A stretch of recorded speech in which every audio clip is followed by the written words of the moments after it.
Good morning, everybody. Everybody in the room, everybody online. My name is Tracy Brown, and it's 9:15-ish Central Time. And we're at CSLDallas, so it must be time for the Saturday.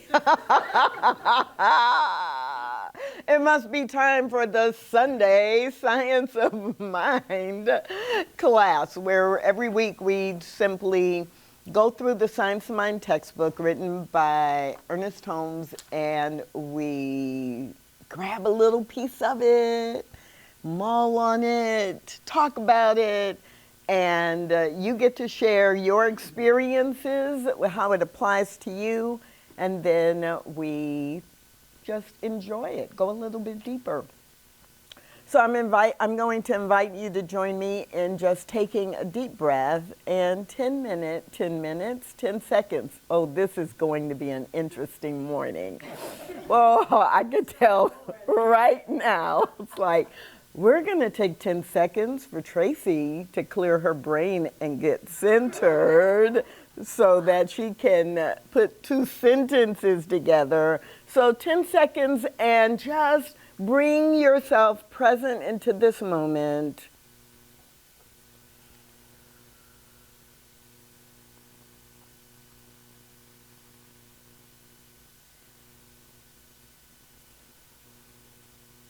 And what I recall in that 10 seconds is, I am simply blessed. And this is the perfect time for us to dive a little more deeply. So today we're going to start at the top of page 416. We're in the section that is a general summary. And if you've been around a while, you know that we literally start at the beginning and just go paragraph by paragraph through the book. So we are in the general summary where Ernest Holmes goes through all of the key points and just says, like, here are the real important things to keep in mind. Here are the real important principles. Here's what metaphysics really is talking about.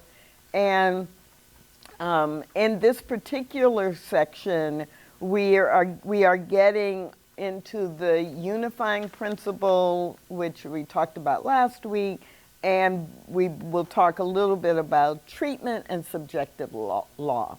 So I'm going to read a couple of paragraphs and then ask you what you think about it. Top of page 416. Into this world, we project an idea of ourselves as personalities. Since this action is spontaneous, but at the same time subject to the reaction of the mechanics of the universe, we may or may not be reflecting freedom, happiness, and apparent wholeness into the law. Personality is bound in its objective form only to mechanical laws. This is necessary, else there could be no self-expression. The way personality uses these mechanical laws, whether consciously or unconsciously, depends upon a realization of its right relationship to God, man, and the universe. The chief characteristics of the subjective law is that it is sensitive, creative, and can reason only from a deductive viewpoint. Being the very essence of sensitiveness, it is compelled to receive the slightest impression of thought. Being creative, it is compelled to act upon this thought. And being deductive, it cannot argue back or deny any use of it that may be made. Paragraph 3. If someone should ask whether or not God has any intention, the answer would be that the only intention God could have, if a person is an individual, would be to let the individual alone to discover itself. In this discovery of the self, humanity impresses the law, which is sensitive, creative, and can deduce only, with the images of their own belief about themselves, and the law creates a form around these images. All right, so we've got subjective law, we've got God's intention, we've got the idea that humanity or the human personality gets to self-express. And these three things are connected, and they're really important to understand. So often people will ask the question like, well, what does it mean when we say God's will be done? Or as Ernest Holmes mentions here, if someone should ask whether or not God has any intention for him or for her, the intention that Spirit has is that you design the life that you want to live, and it says yes. It says yes. You want to create joy in your life? Yes. You want to move in a direction that has you achieve that degree or that goal? Yes. Which is different than God's will is predetermined for you, other than it's predetermined that you get to choose. And so that's here, and then the big point in the first two paragraphs is that subjective law is responding to what you put into it. It is subjective, meaning it is subject to your direction. It is subject to what you, the influence, you are influencing the way the law operates to create your life and your life and your life, because it's unlimited. It has no limits. So when I am choosing that I want to go in this direction, I begin to attract, or it begins to provide those people, those situations, those experiences that will give me the feeling or the physical experience that I am choosing. Does this make sense? Now, does this make sense? I'm seeing heads in the room go, yeah, yeah. Almost like, yeah, we know this stuff. Just keep going. Give us something new to think about. But I'm not going to take that assumption yet. I am instead going to ask you if you have examples that come to mind, where this has applied to you, or if you have questions about it because it doesn't quite make sense. When has it worked for you? So I want you to think of that. And I'm going to go first to the people in the room. So if you're online, I want you thinking about your response, and we'll come to online participation in a minute. But in the room, does anybody have an example or question? And please say your name so that people in the room and online know who's asking it or making the comment. Hi, my name is John, and growing up I was one of 6 children. And the biggest word I heard growing up was no. There was never enough. You can't have that. Stop doing that. It was mostly in the in the negative. So this is a huge reality shift, a huge mental shift for me, to reach out to the universe and have it always say, yes, you can have this, you can do this, you can be this. So I am now 63 years old and basically starting over. I have a lot of Ernest Holmes books, and it's been just a revelation. I love that. And it's so fascinating because many people have grown up with not only in their physical experience hearing no, but being trained to believe that spirit or God or the universe, if it's not saying no, it's saying, well, maybe. Like if I feel like answering your prayer today, or you haven't earned it yet. Are you good enough? Well, you need to do all these things before I will say yes. And so when we expand that into, wait a minute, the universe doesn't really care what you choose, just choose so that it can support you on your journey. It's a very different feeling. Thank you for that example. So we're going to hear from three more people in the room, and then we'll go to Ryan and go online. And please say your name. Hi, my name is Carmen. On the other side. And speak a little louder. The mic's not amplifying here. It's going online. Okay. My name is Carmen. I have on a different side. So I am kind of hard on myself. And so how you're explaining about how you have your choice, your will to go a certain direction, and you know it was wrong. You maybe could have did some wrong things, whatever. So my question is, how do you apply that what was a mistake, or how can I explain it, like regret, like how do you move on from that, like, and apply, you know what I'm saying? I understand completely, only because I've made a lot of mistakes in my life, except that they weren't mistakes. They were a choice, or they were the decision I made based on the information I had at the time, or what I thought I wanted, or what I thought would be good for me.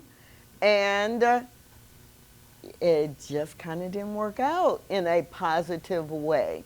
Or it worked out and I learned a really good lesson from it. So just like the nature of spirit is infinite, which means it has created everything that needs to be created, it means that it is constantly moving the puzzle pieces around, right, to respond. So I, having been made from that same energy, always have the option to choose again.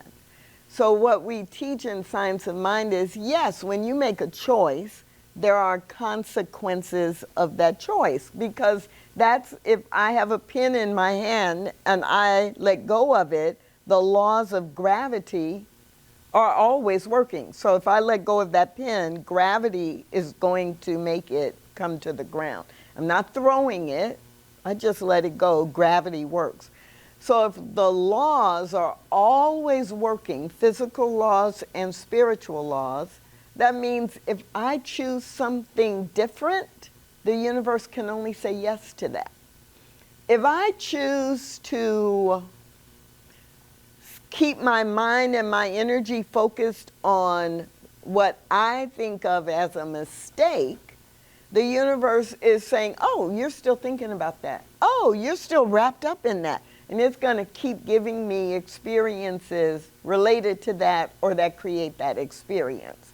So if I got divorced 25 years ago, but I'm still complaining about my ex-husband and how he was and how we didn't get along, and all of a sudden, I'm still caught up in this, well, every man's gonna be like him and it's horrible. I'm gonna keep creating, I'm gonna meet new men, but I'm gonna keep having the same experience because that's what I'm focused on, right? So it's up to me to change my focus on, wait, I'm going to do relationship differently. Oh, I want to be in, the way I want to be in a relationship is this. And, oh, I meet people that give me that experience. So we actually, on page 290 in the textbook, Ernest Holmes writes, there are no mistakes, there never have been mistakes, no mistakes ever can be made, because it's all a part of our job to be here and to have the human experience. The human experience is about growing and changing and choosing. Does that make any sense? So regret, the human part of us may regret what happened or what didn't happen mostly. But the divinity, the divine part of us is able to use whatever happens to move us forward on our journey. So that's our approach to it. I think we're over here. We've got 2 more people, and then we'll have Ryan talk about how the people online can join us. Hi, my name is JL, and when I was listening to a few of you guys, I come from a family of 7. I'm number 6. So those big families must be, the no word must be really rampant in those type of families. So it's the same experience in regards to just allowing, and I guess I'm more so commenting on the will, right? You said, let God's will be done. That's the training I was raised with. And so when you are used to being in that box of structure, or what they would call order, right? The order of things. So when you're used to doing the will of God and then expecting the blessings, and then you get a new understanding of what that is, right? And this will is now for you to decide, where's the order? It feels like, yeah, I can give it to my kids because they're just starting out at this thing. But for me, I have to stay in this flow, not necessarily stay in it, but I have to, where's the order? Because I can't just say, oh, I don't feel like that anymore. Let me do this. Like, life doesn't work like that. I mean, mentally I can say that, but there's certain things that is just part of the order. And I just want some clarity on that. That is such an amazing comment and question. And there are several reasons why. So when we are listing and talking about the attributes of the universe, the qualities of God, divine order is a part of that. So divine order,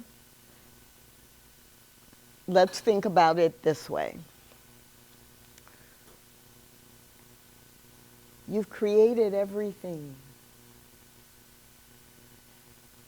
There is nothing that you cannot do. So it matters not what is being requested or decided, and it's a matter of moving people or pieces around the board of life. The idea of human order, our brain wants us to think everything must happen in a linear fashion.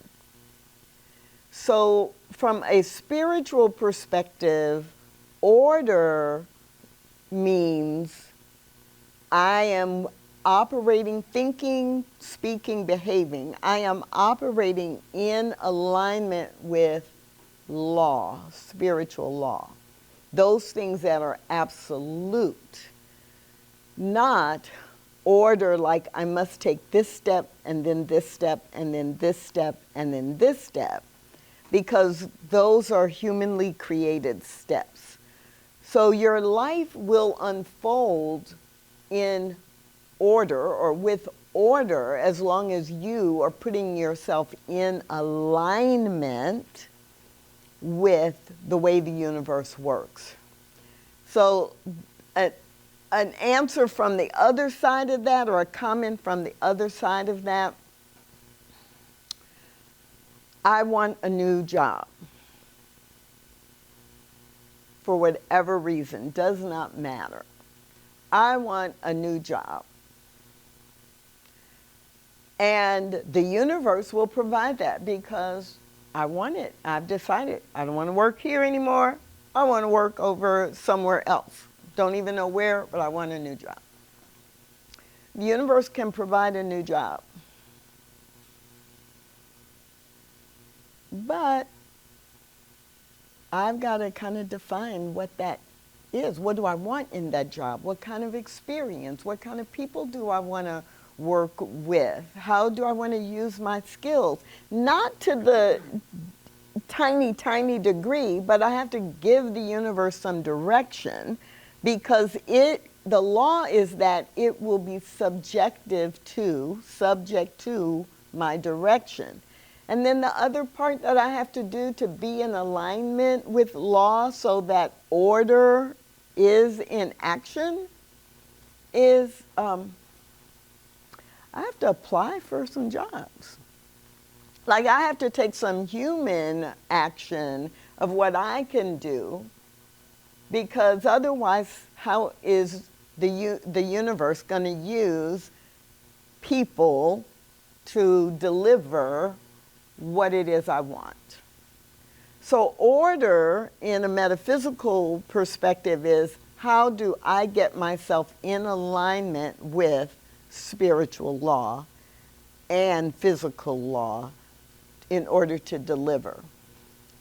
It's not, I want a new job, and so I'm thinking about a new job and it happens tomorrow. Because there are concerns. I got bills to pay in the meantime. I may need to develop some new skills. I may need to expand my network. The universe is delivering through physical means. Does that make sense? So that's different than judgment or judging what you want. It's I get to decide and then I get to be in alignment. So can you hold? Sure. Okay, so Ryan, you want to give some instructions to the folks online about how we can engage them in this conversation about subjective law, choosing, and how this fits in our lives? Yes, I absolutely do. Thank you, Tracy Brown, Dr. Tracy Brown, and thank you for everybody who's joined us here in the room. And for those who are joining us online, I see you seeing me seeing you. Right. All right. And we do obviously have live engagement here in the room, but we also want you online to participate. So you can do that in a couple ways. And some of you who are familiar with it have. So I appreciate you all for helping me with the chat, making sure that it's working. And for those here, I see that we have a question already. Now, if you're new, the way that we do this is you can hit the raise your hand icon if you're in the Zoom room. That way we can call you into the room and you can join the conversation. Or you can put all your deep, dark secrets inside of the chat and I can pull those into the room as well. And for those who are on Facebook, we love to see you too. Hi, hello. We have a lot of people from all over the world. I see Babs out in Poland. Hello. Reverend Karen Fry, shout out to her. She's driving somewhere. So shout out to her. She's listening to us live. So make sure to put your questions and comments inside of the chat and we can put that into the room. Now, like I said, for all the deep, dark secrets, I keep them safe by keeping your name anonymous. So that way we have a safe container for spiritual growth.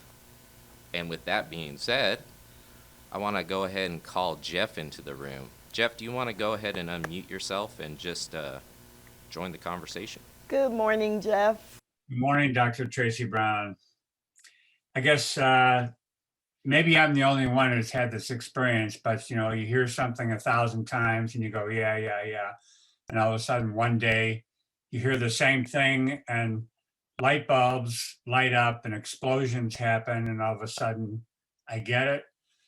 I've been listening online to Emmett Fox, the mental equivalent. And and I've been listening to him at least once a day for the last 4 or 5 days. And in my solitude, and it's been really amazing.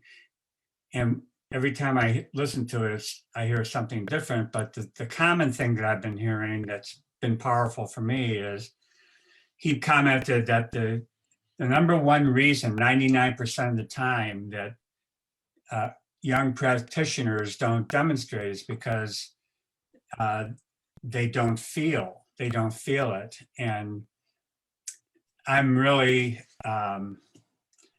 as you know, in our past conversations, if I don't do it, it's not going to happen. That was my attitude. So it's kind of like I'm determined, and I'm going to do this. I'm going to do this, whether come hell or high water, I'm going to do this.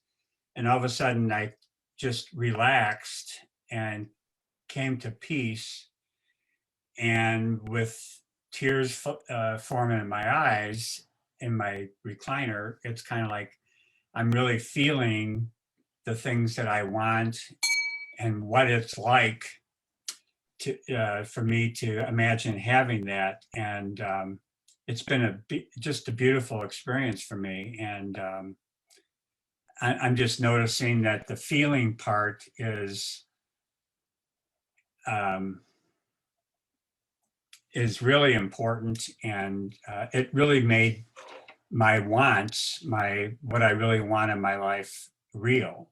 So I'm just kind of throwing that out there. And Oh, Jeff, that is fabulous, and it is true. And there's a couple of important things that I want to pull out of that. Thank you so much.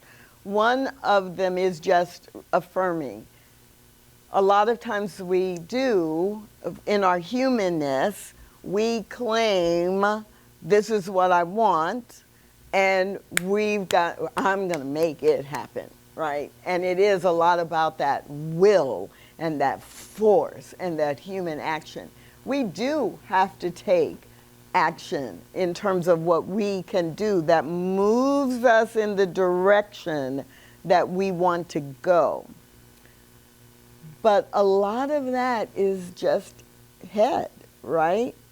I want this and I'm going to make it happen. I'm thinking it, I'm going to just demand it. And we don't connect our heart, and we don't actually focus on where we're going. We are putting so much energy into what we no longer want. I'm going to do this because I don't want to be in this job anymore. I have to do this because as a result, I'm still connected to the bad thing that happened that I'm running from or moving from. And so we have feelings, but they're connected to the past. This feeling that I hear Jeff talking about, this feeling of what I actually would feel if this were done, if this were answered, if this prayer was answered. How would I feel? So if any of you have ever been in prayer with a licensed practitioner or spiritual coach from our community, it's very typical that you will say, I want prayer for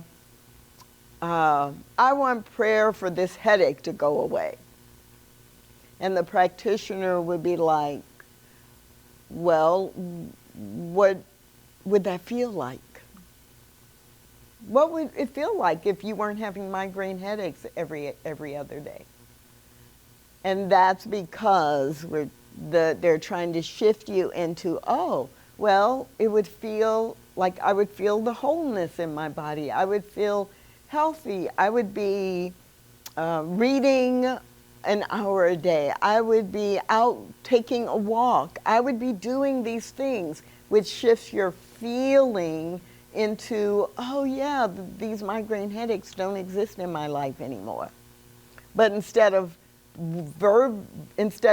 attaching the feeling to no more migraine headaches, which is still connecting to and thinking about migraine headaches, you start feeling,